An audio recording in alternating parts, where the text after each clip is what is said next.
Hi, I'm Amna Rajput from Shah Abdul Latif University, Kharagpur, and today I'm discussing SWOT analysis.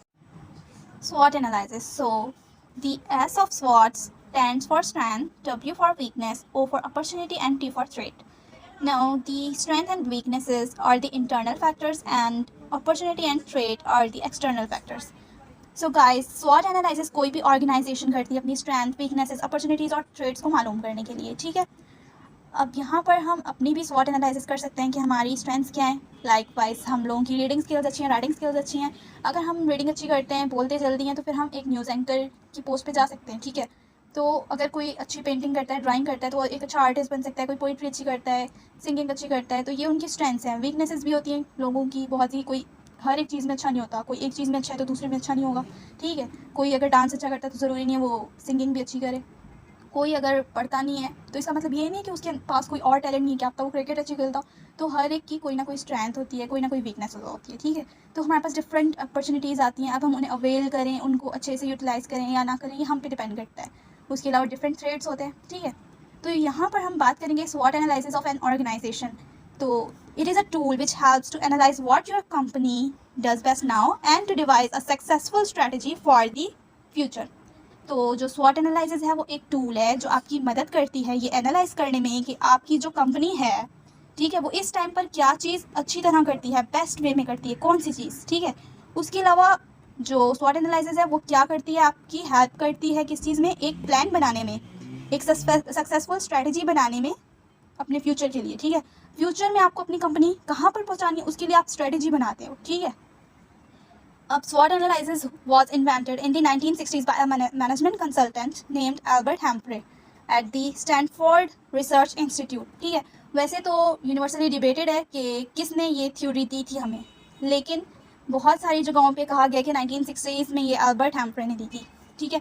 उसके बाद है strengths क्या होता है, वीकनेस क्या होता है, अपॉर्चुनिटीज़, थ्रेट्स। तो उसके मैंने यहाँ पे कुछ एग्जांपल लिखे हैं तो हम उनको देख लेते हैं, ठीक है। स्ट्रेंथ्स जो हैं उसमें हमारे पास स्किल्स आ गई, नॉलेज आ गई, qualification, confidence, resources, passion, uniqueness, technology. अब अगर कोई ऑर्गेनाइजेशन है उसके पास एम्प्लॉयज़ ऐसे हैं जिनके पास स्किल्स ज़्यादा से ज़्यादा है, नॉलेज ज़्यादा से ज़्यादा है, हाई क्वालिफिकेशन है, कोई यूरोप से पढ़ के आया है, कोई इटली से पढ़ के आया है, कोई फ्रांस से पढ़ के आया है। क्वालिफिकेशंस क्या है उनकी, किसी ने पीएचडी किया है, किसी ने एमबी किया है। एक ऑर्गेनाइजेशन है जो मैट्रिक पास लोगों को रख रही है, तो स्ट्रेंथ ज़्यादा किसके पास होगी, मैट्रिक वालों के पास होगी या फिर पीएचडी वालों के पास।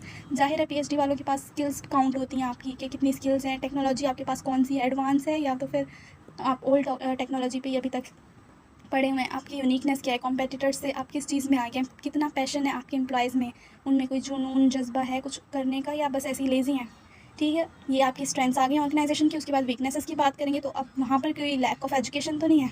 अगर लैक ऑफ एजुकेशन है, आपके एम्प्लॉयज़ जो हैं इतने क्वालिफाइड नहीं है, तो जाहिर है ये भी आपकी वीकनेस है। एक्सपीरियंस नहीं है, फ्रेशर्स हैं आपके पास, तो ये भी एक वीकनेस है। अगर आपके कंपेटिटर्स के पास ज़्यादा एक्सपीरियंस बंदे होंगे तो जाहिर है वो ज़्यादा अच्छे से काम परफॉर्म कर पाएंगे।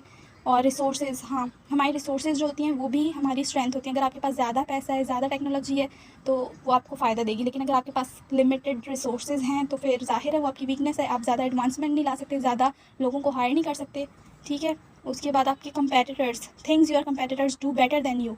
अब अगर आपके कंपेटिटर्स कोई भी काम आपसे ज़्यादा अच्छे से परफॉर्म करें, आया वो मार्केटिंग अच्छी तरीके से कर रहे हैं या उनके जो भी प्रोडक्ट्स हैं वो चीप हैं आपसे इन टर्म्स ऑफ प्राइस, तो ये आपकी वीकनेस है कि आपके मार्केटिंग अच्छी नहीं है, आपके जो प्रोडक्ट्स हैं वो ज़्यादा कॉस्टली हैं, तो ये आपकी वीकनेस है। उसके अलावा नेगेटिव वर्क हैबिट्स, अगर आपके एम्प्लॉयज़ जो है वो आपस में बड़ा झगड़ते हैं, लड़ाइयाँ करते हैं, कस्टमर्स को अच्छे से गाइड नहीं करते, ट्रीट नहीं करते, मिसबिहेव करते हैं, स्मोकिंग करते हैं, तो ये सारी आपकी वीकनेस में काउंट होंगी। उसके बाद आप अपॉर्चुनिटी की बात करें तो आपके पास जो है, जहाँ पर आपका शॉप है, आपकी कंपनी है, वहाँ पर इतने ज़्यादा कंपेटिटर्स नहीं है, तो ये आपके लिए अपॉर्चुनिटी है, आप वहाँ पर जाके काम कर सकते हैं, ठीक है। उसके अलावा emerging need of your products and services. अब आपके प्रोडक्ट की जो है एक नीड अराइज हो गई है मार्केट में। अब जैसे कि पहले मास्क की कोई डिमांड नहीं होती थी, कोरोना आया तो मास्क की डिमांड इतनी हाई हो गई, ठीक है। सैनिटाइज़र्स की डिमांड हो गई, पहले कोई पूछता भी नहीं था। इसी तरह से जो है बारिशें हुई तो अम्ब्रेला की डिमांड बढ़ गई, ठीक है। अब जो है आपके प्रोडक्ट की अगर डिमांड बढ़ रही है ना, नीड बढ़ रही है, तो ये भी आपके लिए एक अपॉर्चुनिटी है। उसके अलावा मीडिया कवरेज आपकी कंपनी में, कंपनी का कितना है, अगर ज़्यादा है तो ये भी आपके लिए अपॉर्चुनिटी है। आप ज़्यादा से ज़्यादा लोगों तक अपने प्रोडक्ट्स को पहुंचा सकती हो। अगर आपको जो है एम्प्लॉयज़ हायर करने हैं तो आप उसकी एडवर्टाइजमेंट वगैरह इजीली कर सकते हो। और आपकी जो टेक्नोलॉजी अगर वो एडवांस्ड है, आपके कंपेटिटर्स के पास वो एडवांसमेंट नहीं है, तो ये भी आपके लिए एक अपॉर्चुनिटी है। मतलब कि एडवांस टेक्नोलॉजी अगर आप लेके आ जाओ तो ज़ाहिर है वो आपकी स्ट्रेंथ बन सकती है। अभी आपके पास वो टेक्नोलॉजी है नहीं, अभी सिर्फ आपके पास वो अपॉर्चुनिटी कि आप उसे अवेल कर सकते हो। अब आप वो अपॉर्चुनिटी अवेल करो या ना करो, ये आप पर डिपेंड करता है। उसके बाद लास्ट में है हमारे पास थ्रेड्स, जिसमें हमारे कंपेटिटर्स हैं एमर्जिंग, मतलब कि अभी हमारा वो कंपेटिटर है नहीं लेकिन वो आ सकता है, तो ये थ्रेड है आपको मार्केट में, ठीक है। अगर जो हमारी रेगुलेटरी एनवायरनमेंट है उसमें कोई चेंज आ रहा है, गवर्नमेंट कोई भी न्यू रूल बना रही है कि आप जो है फ़लाँ चीज़ बाहर से इंपोर्ट नहीं कर सकते, एक्सपोर्ट नहीं कर सकते, उस पर कोई भी बैन लग रहा है, या किसी भी चीज़ की सेलिंग पे वो टैक्सेस बढ़ा रहे हैं, तो ये भी आपके लिए एक थ्रेट है, ठीक है। उसके अलावा changing customer attitude towards your company. अब अगर कोई फैशन में, कोई टेस्ट में चेंज आ रहा है तो जाहिर है कस्टमर्स की जो एटीट्यूड है, उनकी चॉइस वो भी चेंज होगी, तो ये भी आपके लिए एक थ्रेट है, ठीक है। उसके बाद जो है जॉब इनसिक्योरिटी, जॉब इनसिक्योरिटी में आपकी जो जॉब है वो सिक्योर नहीं है, ये भी आपके लिए एक थ्रेट होता है कि आप फला जगह पे काम कर रहे हो, वहाँ पे डाउन साइजिंग हो गई, या उनको कोई और अच्छा बंदा मिल गया तो वो किसी और को हायर कर लेंगे, आपको हटा देंगे, तो ये भी एम्प्लॉयज़ को थ्रेट रहता है, उसकी तरफ से ये थ्रेट है।